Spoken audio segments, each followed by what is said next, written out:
jóvenes e incluso sacar a relucir historias que obviamente por ahí a muchos se les ha ido olvidando. Y estamos con Felipe a esta hora para poder conversar. Eh, Felipe, ¿cómo estás ahí? Gusto saludarte. El otro día estuviste con el Lucho y ahí yo quedaba pendiente y volvimos. ¿Cómo estás ahí? ¿Todo bien? Un gusto saludarte, Coqui. Sí, muy bien, todo bien. Ha sido en realidad muy fructífera la labor aquí en La Pampilla, la gente se ha interesado, le interesa el tema, quiere conocer sobre la historia, así que consultan, preguntan, así que ha sido una buena iniciativa, unos buenos días. Con Felipe generalmente hablamos de lo que tiene que ver con el fútbol, porque ahí están las imágenes, por ejemplo, de una carrera veloz, como dice, de Canilla Díaz, que termina haciendo gol sobre Colo Colo. Aparece ahí en la fotografía también el Chitacruz. Y va a ir recopilando, Felipe, no solamente lo que tiene que ver con el deporte, porque, por ejemplo, aparece una portada del diario El Día, cayó el psicópata, el nuevo ícono de cuando estaban terminando la cruz del tercer milenio. Entonces tú recién me decías, la gente se ha querido acercar, se ha interesado obviamente en poder conocer respecto de la historia de Coquimbo. Y a ti que te toca ir buscando los registros, ir buscando en los libros, me imagino que es también satisfactorio que eso suceda.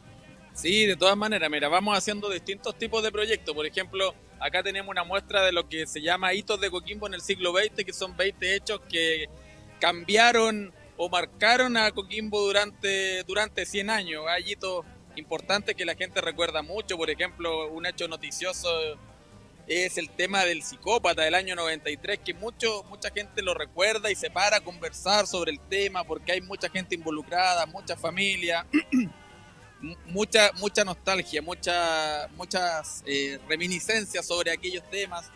Otro, por ejemplo, la Cruz del Tercer Milenio, que muchos no la han visto como cuando se estaba construyendo y qué fue lo que provocó en esos momentos hacer una cruz. Por ejemplo, ahí están en la portada lo que significó para el alcalde en aquel momento hacer esa obra tan gigantesca, que había mucha gente que estaba en contra, pero que ahora ya pasó a ser un ícono de la ciudad.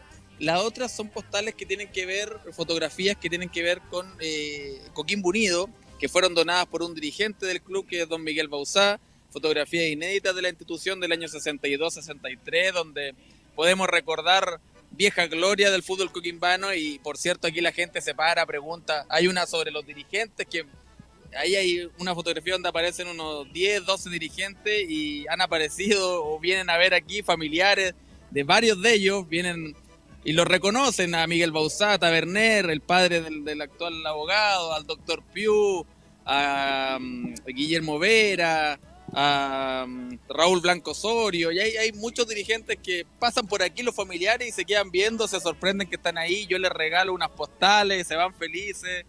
Así que esos son parte de los proyectos, y ahora estamos fundamentalmente aquí en La Pampilla con uno que tiene que ver con la tradición y historia de La Pampilla, para que la gente se ubique. A veces la gente lo resume muy bien. Muchos me han dicho, es que esto es clave, me dicen, porque así sabemos dónde estamos parados. Vemos el comercio, vemos de qué se trata, pero con esto entendemos cómo nace, de cómo surge La Pampilla, y eso la gente lo ha logrado entender. Y dentro de eso, Felipe, porque cuando entré y conversamos, yo te decía, hoy día es 20, hoy día es especial para el coquimbano sobre todo, porque hay un montón de historia, o más que de historia, eh, no se ponen de acuerdo todavía quizás en qué pasó el 20 y por qué es tan representativo para el coquimbano, más que el 18, más que el 19. Sí, mira, eso yo le he explicado varias veces también. Y el día 20, hay gente que se imagina que alguien dijo, no, el día 20 vamos a celebrarlo por tal motivo. Y el origen de La Pampilla es de generación espontánea. O sea, hay varias cosas que fueron influyendo en la celebración y en el día 20. Por ejemplo, hay unas portadas por ahí o algunas imágenes donde se dejan claro que el día 20 era el gran día tradicional de las carreras de caballo acá en La Pampilla, carrera a la chilena. Entonces, eso congregaba una multitud muy grande de personas. Pero antes de eso, el año 1860, venía aquí a hacer ejercicio en la Brigada Cívica de Artillería, que eran militares que venían a hacer sus desfiles, a hacer sus prácticas militares, y eso también congregaba a gente, porque les llamaba la atención lo que estaba haciendo, y atrás se ponían los barcos de la Marina. Entonces eso también congregaba gente. Cuando nace el municipio, cuando se crea el municipio en 1864, también se le da un impulso a través de lo que es lo que hoy conocemos como los MENA, que es la banda municipal, que también venía acá a La Pampilla y hacía su show. Y si tú vas juntando la banda de municipal, la brigada cívica de artillería, las carreras de caballo, las carreras a la chilena, de burro, etcétera, eso hacía que se instalara mucha gente acá en el sector. Pero ahora, ¿por qué el día 20? Pero vamos por parte, porque por ejemplo, si yo cierro los ojos y me voy a aquellos años, o sea, lo que tenemos hoy día, 300 veces mucho mejor, porque todo era tierra. Y la gente venía, llenaba los cerros también. Bueno, ahí no tenéis mucha diferencia. Pero a lo que voy es que todo cubierto de tierra, haciendo los ejercicios militares, las carreras de caballo. O sea, la gente ya desde aquellos años venía y entendía que este era un lugar especial, donde, insisto, ya obviamente lo que tenemos hoy día... 300, 400, 500 veces mucho mejor, pero es el lugar entonces el especial, definitivamente. Es el lugar el especial, y claro, y como te decía, este lugar antiguamente, 1860, 1880, era un peladero muy grande que quedaba un poco retirado del centro de Coquimbo, pero como te decía, era el lugar ideal para los ejercicios de la Brigada Cívica de Artillería, que eso llamaba mucho la atención de la gente, y también... Imagínate, hay una noticia del diario de La Unión de Valparaíso de 1896, donde se retrata muy bien lo que era acá La Pampilla el 18 y 19 de septiembre, porque hay un partido acá que juegan aquí mismo en La Pampilla, uno de los primeros Intercity que se llamó entre Coquimbo y Valparaíso. Y en la nota del corresponsal se detalla, pero La Pampilla exactamente como era en esos años, con una nota muy bonita y muy descriptiva de lo que era La Pampilla en 1896. Ya lo indica como que está lleno de gente, ya indica que hay fonda, ya indica que hay ramada, que se reúne la población. Entonces este era un lugar de encuentro, siempre ha sido un lugar de encuentro. Ha ido cambiando de generación en generación. Alguien recién me decía, oye, que La Pampilla ya no es como antes. Y pasa mucho eso, que la gente mayor, la que ya sobre los 60 años quizás, recuerdan lo que era La Pampilla en 1960. Pero yo leía en los diarios de 1920, por ejemplo, 1930, y curiosamente dicen lo mismo. No, es que La Pampilla ya no es como antes, en 1930. Si uno se va a 1890, no, es que antes no era así. Y claro, va pasando de que las generaciones van cambiando sus tradiciones, van cambiando los eventos que se van realizando, pero lo que se mantiene incólume es el alma de la fiesta. O sea, es la tradición, es estar en los cerros, es venir acá y pasar el día y celebrar de esa manera. Eso se ha mantenido por los años de manera vigente. Bueno, ahí pongo también en la exposición que La Pampilla se ha suspendido solamente en 2 periodos. Una fue el año 1973, en el tema del golpe militar, y después la pandemia del coronavirus. No hay otro momento en que esto se haya suspendido. O sea, si lo llevamos a número, ¿cuántas Pampillas ya llevamos o deberíamos llevar? Porque esas dos del 73 y lo de ahora último con el tema de la pandemia, uno entiende que las puedo obviar, pero ya llevamos... No, por lo menos unas 160 Pampillas, 160 años por lo menos registrados en los periódicos que se viene haciendo la festividad. Ahí hay que falta descubrir todavía por qué en algunos periódicos, en algunos mitos o leyendas se indica que La Pampilla, el día importante de La Pampilla es el 20 porque la noticia llegó 2 días después.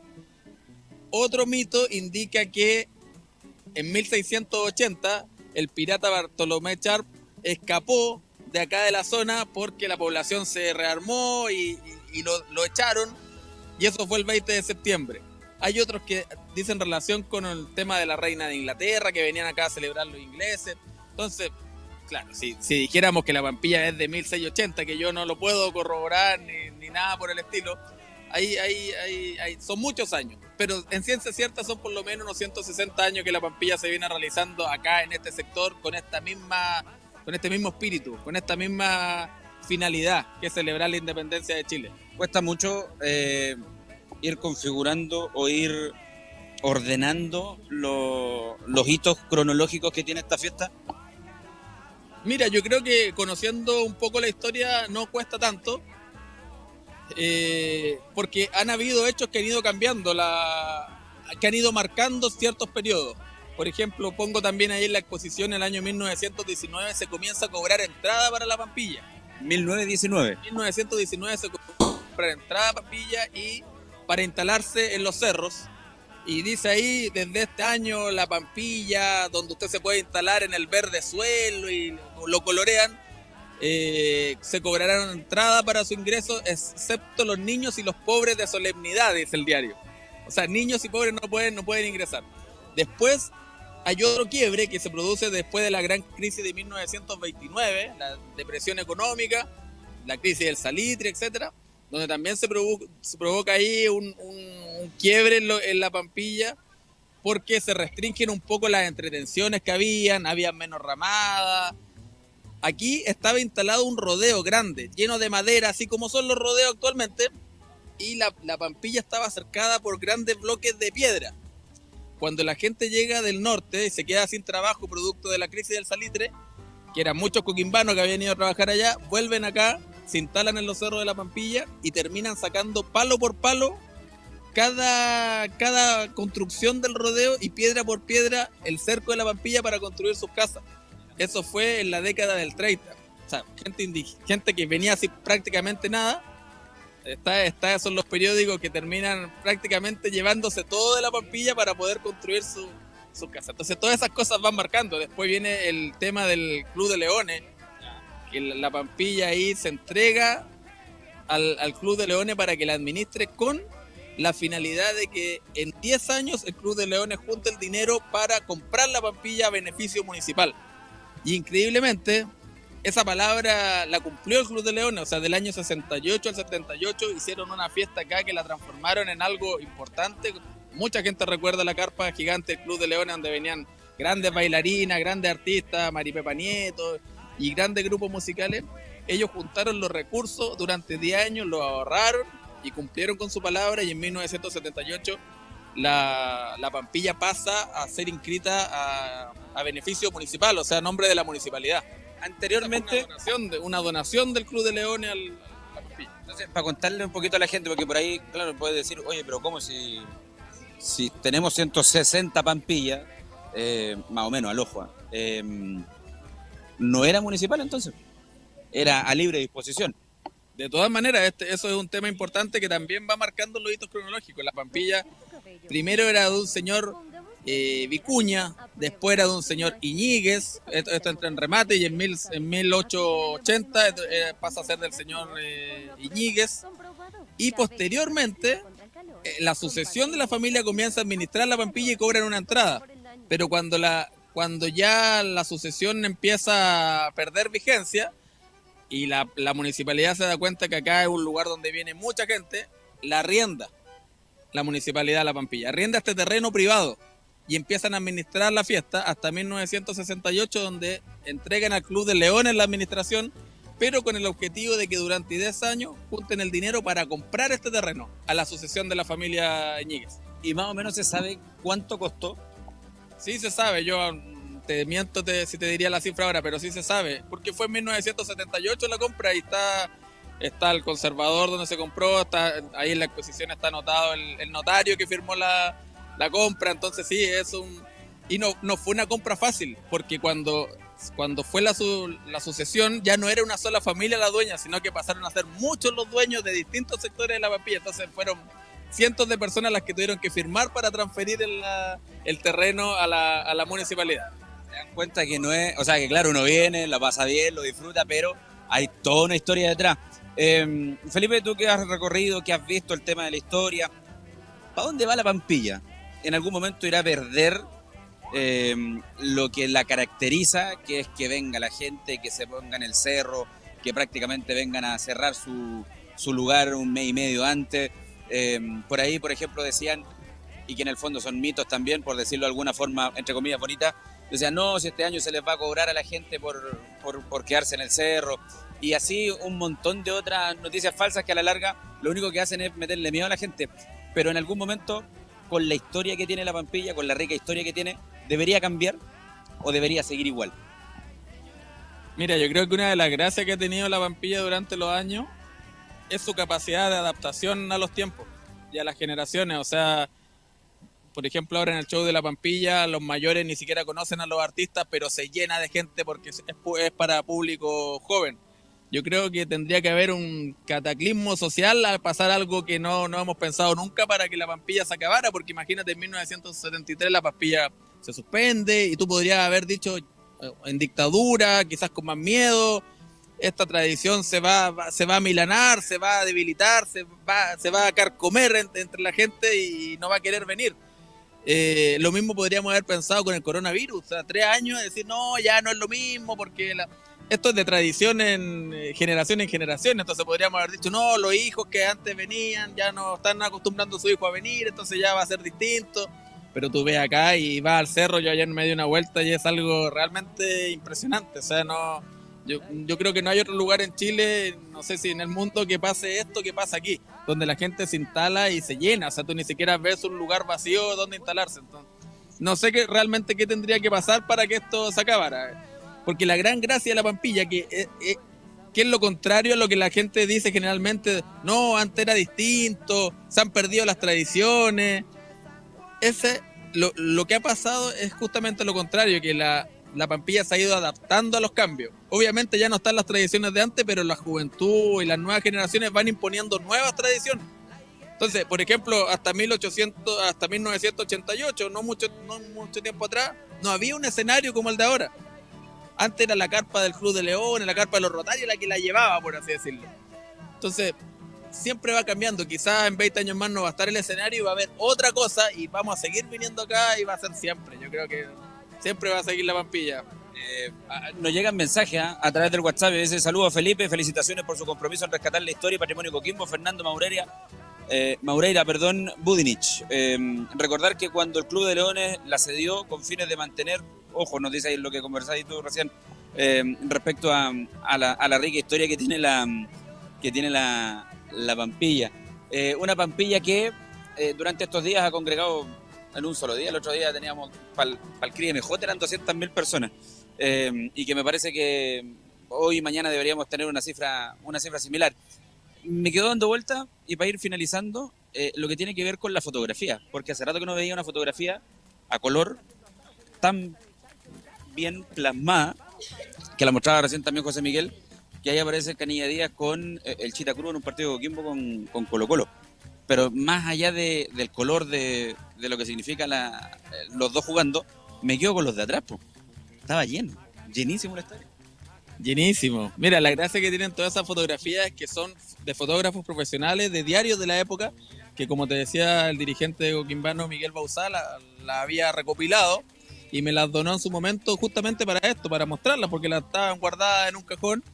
Y son fotografías de muy buena calidad y claro, se puede apreciar que el estadio está llenísimo. O sea, esta exposición tiene 30 fotografías y hay otra donde se ve la gente sobre las torres de iluminación, algo que ahora no se puede, y arriba los niños sobre las torres de iluminación. Y el estadio de Coquimbo por muchos años, durante la época del 60, 70, fue un estadio que estuvo a medio construir. Entonces toda esa zona de las casetas de transmisión, esa zona VIP, estuvo a medias y la gente se instalaba sobre esos techos que quedaban a medias, sobre esa estructura, sobre todo en los partidos con Colo Colo y los partidos con La Serena, que eran los clásicos.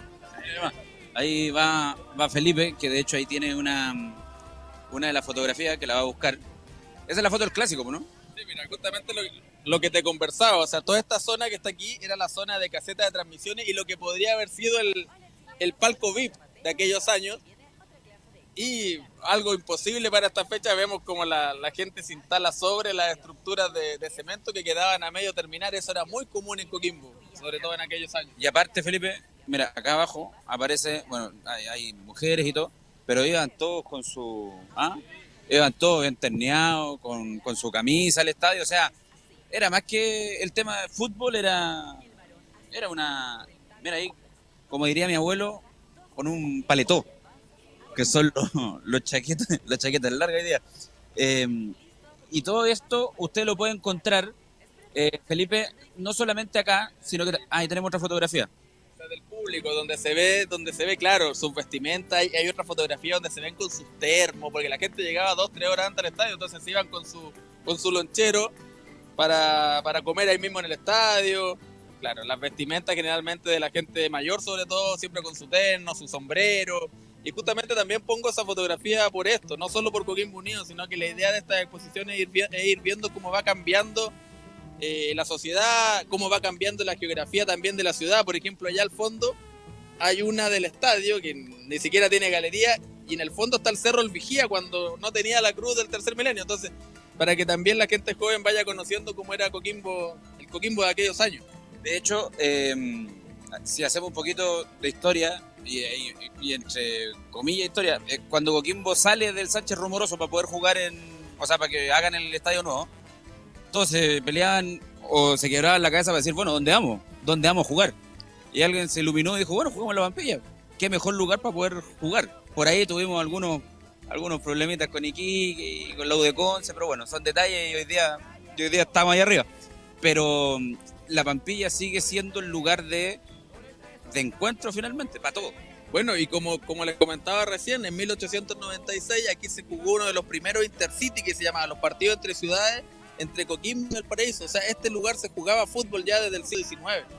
Entonces, traer el estadio acá fue una muy buena idea en su momento del dirigente Eduardo Corbeto y de la familia Sánchez, de traer la estructura del estadio que se estaba remodelando, ocuparla acá, porque este lugar también es sinónimo de fútbol y sinónimo de deporte desde su inicio. Entonces, y la gente se sentía muy cómoda aquí en La Pampilla.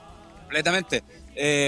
Recordar que las calles o sea, el exterior de La Pampilla, porque justo le dio a jugar partidos de definición para poder volver a primera división, y aparte el estadio está lleno, el cerro también estaba lleno de gente, las calles exteriores en la parte alta también estaba todo lleno. Entonces yo insisto, La Pampilla, y por eso quisimos conversar con Felipe, porque primero hace una tremenda pega que es de sentarse, buscar la información, corroborar la información, tiene registro gráfico no solamente del fútbol, sino que Gabriela Mistral en tierra coquimbana, cuando se estaba haciendo la construcción de la Cruz del Tercer Milenio. Todo esto es parte, Felipe, de una recolección de 30 fotografías, de 30 hitos que han marcado estos últimos años en Coquimbo, pero para poder pasarle el dato a la gente, ¿dónde te pueden encontrar? Página de Instagram de Coquimbo Patrimonial. Sí, mira, en redes sociales, Fundación Coquimbo Patrimonial, en Instagram y en Facebook, y www.coquimbopatrimonial.cl. En página web ahí tenemos todos los trabajos que estamos haciendo, las exposiciones que hemos desarrollado. Y aquí estamos en la pérgola pampillera, con la exposición de la historia de La Pampilla, más estos hitos de Coquimbo del siglo XX. Y la verdad es que aquí todos se van muy contentos, porque yo en el puesto tengo fotografías y tengo además trípticos sobre los proyectos que hemos hecho, y algunas recopilaciones de postales históricas de Coquimbo Unido. Entonces la gente me pregunta, oiga, ¿y eso cuánto se vende? ¿Cuánto vale? No, lléveselo, eso es para ustedes de regalo. ¡Oh, qué bueno, me alegro! Y se van con la historia, se van con la fotografía, son distintas postales. ¿Son distintas? Son todas distintas. Mira, José Miguel, lo que mencionaba Felipe, Coquimbo Unido, historias en imágenes, y obviamente las postales, como bien decía Felipe, ahí viene. Y viene con la descripción de cada una de las fotografías. Ahí para que usted también pueda hacer y mandar un mensajito, pero la verdad es que son todas diferentes. Y estas son de los años, esto es años, década del 60-70, estos 80-90, el Pirata Palito, la época de Gustavo Camelio, los años 80 acá, y va a contar su historia, y la idea es ir contando en estas imágenes la historia general del club. O sea, la foto es una excusa para ir contando la historia del club durante todos sus años, y esto ya tiene que ver con los años 90, Coquimbo Unido en Copa Libertadores, una fotografía ahí de La Pampilla en los cerros, cuando estuvo Coquimbo ahí el 2008, 2009, hasta la Copa Sudamericana llegamos con Coquimbo Unido en semifinales. Y acá, mira, ¿a dónde está ahí, José? Ven. Esta fotografía, porque recién hablábamos de cómo iban vestidos al estadio, pero para la gente que está en la radio y que no nos puede ver, era como ¿cómo le dicen? ¿O cómo le decían?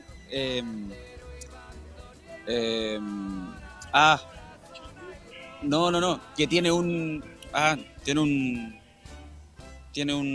tenían un nombre, porque iban es que el término calcetinera es para los cantantes. Sí, pero iban al estadio, claro, porrista. ¿Puede ser o no? Claro, correcto. Sí, eso es una foto muy particular, salió en el diario La Nación de Santiago, ese es el Estadio Santa Laura, y eso fue el año 1976, cuando Coquimbo Unido vuelve al profesionalismo.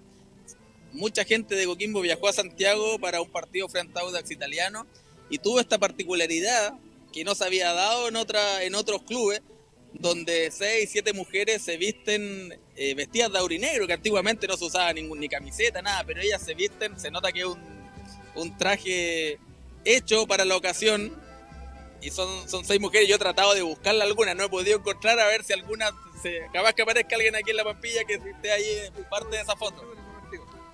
De hecho, aquí llega un caballero y dice: yo estuve en ese partido del 78, del 76, en Santa Laura. ¿Y vio a las señoritas ahí? Sí, por supuesto. Pero el problema es que no me acuerdo ninguna de ellas, no sé, no la he visto nunca más. Sí. La veía después, pero no. Vamos a pasar el dato, si es que nos están escuchando viendo, si alguien las conoce, porque estaban en el estadio y fueron a alentar a Coquimbo en el 76, en el Santa Laura. De hecho, aquí la descripción dice: poco se sabe de cada una de ellas, pero sí sabemos cuándo fue y dónde estaban.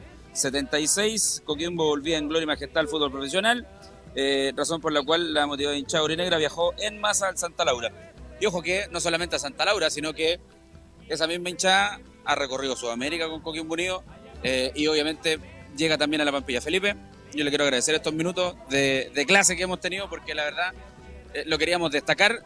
Está a la entrada de la pérgola. La pérgola tiene 2 caminos, en el izquierdo, y aparte tiene los pendones, y ahí dice Coquimbo Patrimonial, la fundación, que usted lo puede encontrar en Instagram como @Fundación Coquimbo Patrimonial, en Twitter, porque al final todos lo conocen así, que es la abreviatura de Coquimbo, CQBO Patrimonial, y correo de contacto, ¿cierto? Claro, contacto @coquimbopatrimonial.cl y en la página web coquimbopatrimonial.cl. Si alguien sabe o tiene el dato de lo que hablábamos recién de las señoritas que estaban ahí, que han sido inubicables por años, a ver si se ponen en contacto a través de las redes sociales. Felipe. Otro dato a propósito de las mujeres, que muy poca gente lo sabe. En Coquimbo nació uno de los equipos de mujeres más antiguos que existen en Chile, que fue la Aurora Porteña.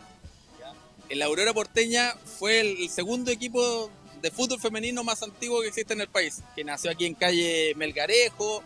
Así que también el fútbol femenino y las mujeres tienen una historia y tradición importante en lo que es el Coquimbo y el fútbol coquimbano en general. Mira, ahí tenéis otro dato que por ahí no se manejaba. Felipe Fernández, creador, autor de toda esta investigación, y obviamente que queda muchísimo más por ver. Gracias, Felipe. Muchas gracias por la oportunidad de dar a conocer esta información y pedirle a la gente que tú has visto, la gente le gusta recordar, ver la foto, pregunta, así que estamos siempre acá al tanto, y lo que necesiten, la pérgola pampillera y con la exposición sobre la historia de la Pampilla. Perfecto, gracias, Felipe, que le vaya muy bien. La verdad es que es muy interesante, José Miguel, y la gente que nos está escuchando